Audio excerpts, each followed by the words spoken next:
Good morning, friends. I hope you're all doing well today. It is bright and early Sunday morning, -1 in the Rockies. We're looking for a freeze to come our way. So I'm Frankie, and this is the Think Tank. So this video, I want to talk a little bit about Bryan Kohberger and his termination letter, as well as his interview with the local police there. So let's see, I'm having a little bit of issues with some of my connections here this morning, but let's just go with this. So this termination letter was a big deal in Bryan's world. So, excuse me here, I'm going to take these right out.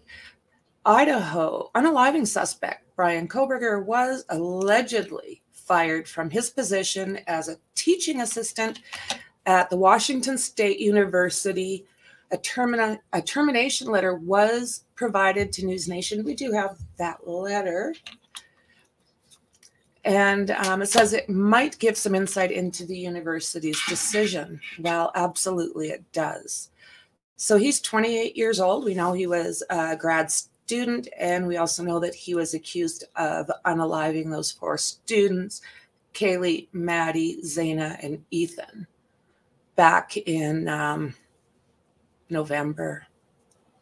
So this termination letter was dated December 19th. So more than a month, a little over a month after the unalivings. And the letter does reference a September 2022 altercation that he had with a professor, as well as they did do things to try and help him through this. They gave him an improvement plan, which he kind of bombed. So it says, I am writing this letter to formally inform you. You have the termination of your teaching assistantship with the Department of Criminal Justice and Criminology effective December 31st. The letter reads, in keeping with the WSU Graduate Student Handbook, Chapters 9G2 and 12E3, below is the list of events that led to you being deficient with the following contingency clauses. And this also includes his place, well, where he lives, because that came along with the job. So a complete list of events. These are some of the reasons that they're giving for not allowing him to continue as a teacher's aide or a professor's aide. So it says on September 23rd, you had an altercation with the faculty you support as a TA, Professor Snyder. I met with you October 3rd to discuss the norms of professional behavior. On October 21st, that's my dog wanting a cookie in the background. So October 21st, Professor Snyder emailed you about the ways in which you failed to meet your expectations as a TA thus far in the semester. As a result, on November 2nd, Graduate Director Willits and I met with you to discuss an improvement plan, which you agreed to, and I shared with you via email dated November 3rd.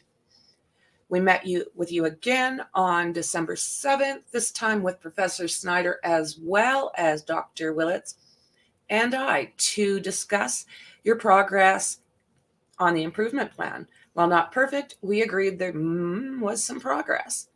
December 9th, there was another altercation with Professor Snyder in which it became apparent that you had not made progress regarding your professionalism, and about which I wrote to you on December 11th requesting a meeting. We met on the 19th of December, where I informed you of your termination as TA.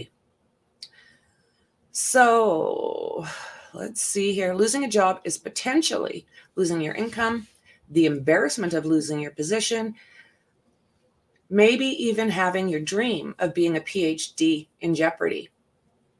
These would be triggering factors to propel you into doing something heinous. So this is Jennifer Koffendorfer's review of what has been going on.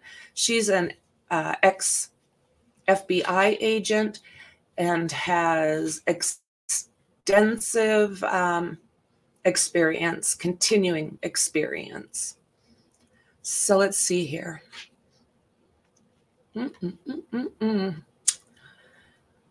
Okay, Bryan Kohberger.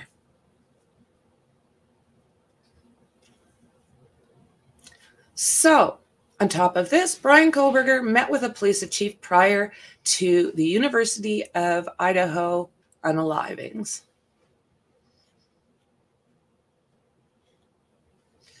So, he applied for a 3-year position at the Pullman Police Department.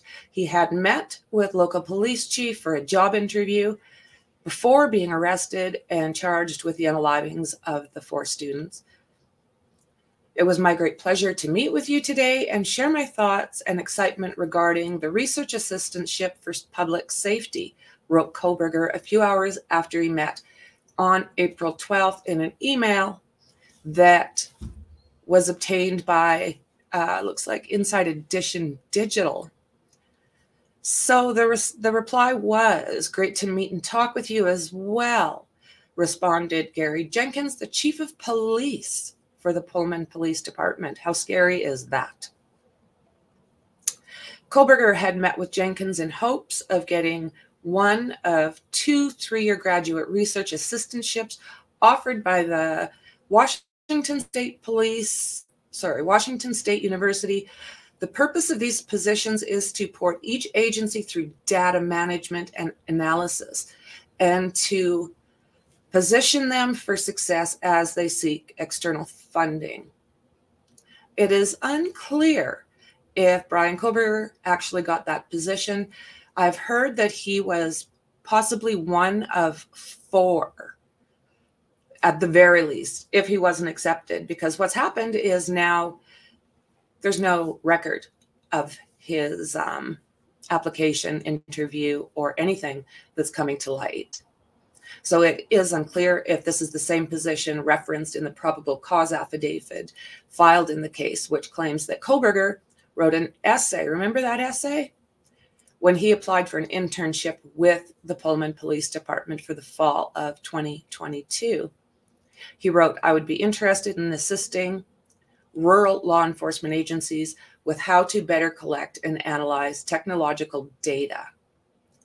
So let's see here. Jenkins would go on to accept a job as the campus chief police at WSU, where Kohberger was enrolled as a PhD student. This is the same police force that helped locate Bryan and his vehicle and carried out the search on his apartment and his office. How strange is that? You interview the guy. If you didn't accept his as one of your employees, then you came awfully close.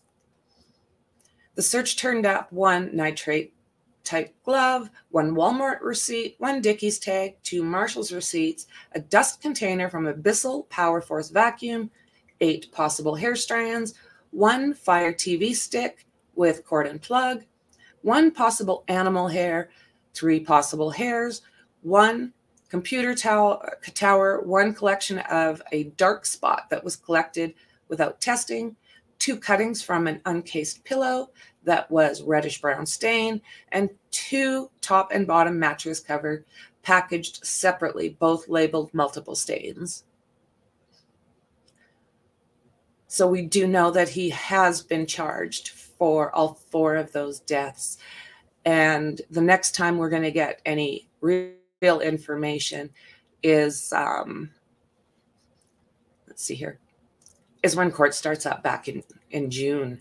So we do have a couple months left before we find out much. So this is that letter from Gary Jenkins, Chief of Police, the Pullman Police Department, gives the address, his email address, sent Tuesday, April 12th, 2022, from Bryan Kohberger. Subject is thank you. Okay, it was, Okay, this is from the chief here. It was a great pleasure to meet with you today and share my thoughts and excitement regarding the research assistantship for public safety. I look forward to hearing from you. Best regards, Bryan. So from Bryan. And I guess the reply is what we went through earlier. So that is from Chief Jenkins. And redactions, total of redactions in document. So this gives a bunch of information basically about the different redactions and following information held by any public agency and personal records, public employment related records, volunteer rosters, or including in any mailing list of employers or volunteers in any public agencies, residential address, residential telephone numbers, personal wireless phone numbers, email addresses, social security numbers, license, identity cards, payroll deductions, amount of identification, emergency contact information, volunteers of public agency, and the names, dates, birth, residential addresses, residential telephone numbers, personal wireless telephone numbers. And again, all that information regarding all of his personal information redacted. So that is what we have as far as that goes. So now we basically have to wait and see what else comes up. We know that there is more and more coming out, like daily almost. A lot of it we have to find out if we can verify. So I'm not going to put it out there until I know that I can have it verified. And I'll keep doing little updates on Bryan in the next few months, whatever comes out and can be followed up. Like I said, and we know that it's fact, I will put out.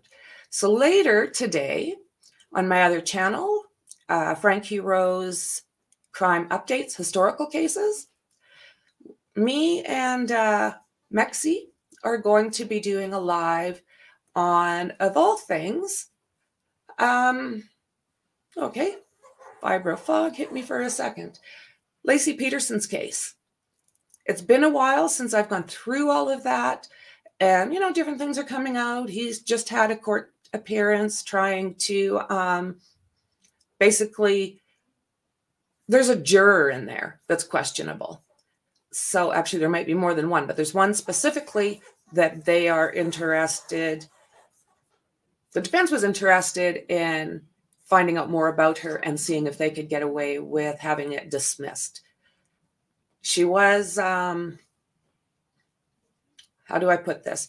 She was iffy. She was very iffy. She spoke out right after the verdict, and she wasn't honest on her information when the trial started, and they were picking jurors. There's a few different things that are fairly interesting that have come out. So join us over there later live if you'd like. The description down below will have all the information to get onto that site. Frankie Rose's Updates, Historical Cases. So guys, for now, that's what we've got. Bryan Kohberger just is looking worse and worse and worse every time I look at him. So for now, guys, that is what I have, and I will talk to you soon. I appreciate every one of you. And until next time, take care of yourself, friends. Bye.